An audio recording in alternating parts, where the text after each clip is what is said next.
ఖమ్మం నగరంలో కిలా దక్షిణ భాగంలో ఉన్న బావిని స్థానికులు జాఫర్ బావిగా, పురావస్తు శాఖ వాళ్లు మెట్ల బావిగా పిలుస్తారు. ఖమ్మం కిలా నగర నడిపొడ్డున 4 చదరపు కిలోమీటర్ల వైశాల్యంలో 900 ఏళ్ల కిందట ఈ బావిని నిర్మించారు. బండరాళ్లను పేర్చి ప్రహారీ లోపల కొండపై నిర్మాణాలు చేపట్టారు. 15వ శతాబ్దంలో జాఫర్ బావి నిర్మాణం జరిగినట్లు ఇక్కడి ఆధారాలను బట్టి తెలుస్తుంది. 1716 నుంచి 1783 వరకు జాఫర్ దౌలా ఇక్కడ తహసీల్దార్గా పనిచేశారు. ఆయన కాలంలో ఈ బావిని తవ్వించడంతో అప్పట్నుంచి ఈ బావిని జాఫర్ బావిగా పిలుస్తున్నారని స్థానిక ప్రజలు చెబుతున్నారు. అయితే ఈ బావి లోపలికి దిగేందుకు వీలుగా మెట్లు ఉన్నందున దీన్ని మెట్ల బావిగా కూడా పిలుస్తుంటారు. దీనిని కాకతీయుల కాలంలో నిర్మించారు. తర్వాత కుతుబ్ షాహీ, అసఫ్ షాహీల కాలంలో మార్పులు చేర్పులు చేశారు. 1973లో ఖమ్మం నగరంలో కనీవిని ఎరుగని రీతిలో నీటి ఎద్దడి ఏర్పడిందని, అప్పుడు నగరానికి ఈ జాఫర్ బావి దాహార్తిని తీర్చిందని ఖమ్మం ప్రజలు చెబుతున్నారు.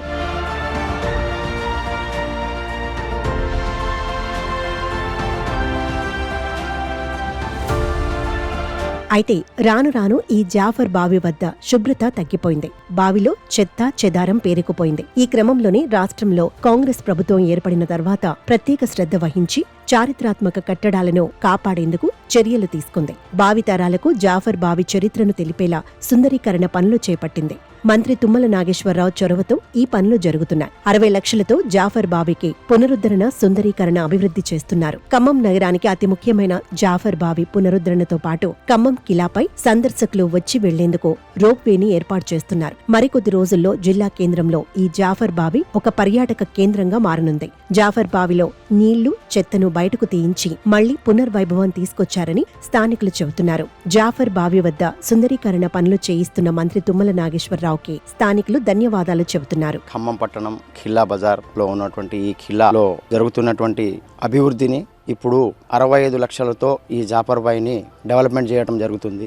దానికి తోడుగా మన మంత్రివర్యులు తుమ్మల నాగేశ్వరరావు గారు వారి ఆధ్వర్యంలో దాదాపు డెవలప్మెంట్స్, రోప్ వే తదితర పైన క్యాంటీన్ లాగా, కింద మన సైకిల్ స్టాండ్ లాగా అన్ని ఏర్పాట్లను చేస్తూ దాదాపు 20 కోట్లతో అభివృద్ధిని చేస్తుంది ఈ ప్రభుత్వం. ఈ జాఫర్ బావి దాదాపు 900 సంవత్సరాల నుంచి ఉండటం జరిగింది. అప్పటి నుంచి ఇప్పటి వరకు జాఫరుద్దౌలా అనే రాజు పరిపాలించారు. దాని తర్వాత కాకతీయులు వాళ్ళు దీన్ని ఆక్రమించుకొని అప్పటి నుంచి వాళ్ళ ఆధీనంలో నడుచుకుంటూ ఈ రోజున మన ప్రభుత్వానికి అభివృద్ధి చేయడానికి ఇవ్వటం జరిగింది. ఇక్కడ ఉన్నటువంటి ప్రజల్లో ఒకప్పుడు ఈ జాఫర్ బావిని మంచినీళ్ళ బావి అని చెప్పేవారు. ఆ బావి ద్వారానే ఇక్కడ ఉన్నటువంటి చుట్టుపక్కల వాళ్ళందరూ తాగునీరుగా వాడుకునేవాళ్ళు.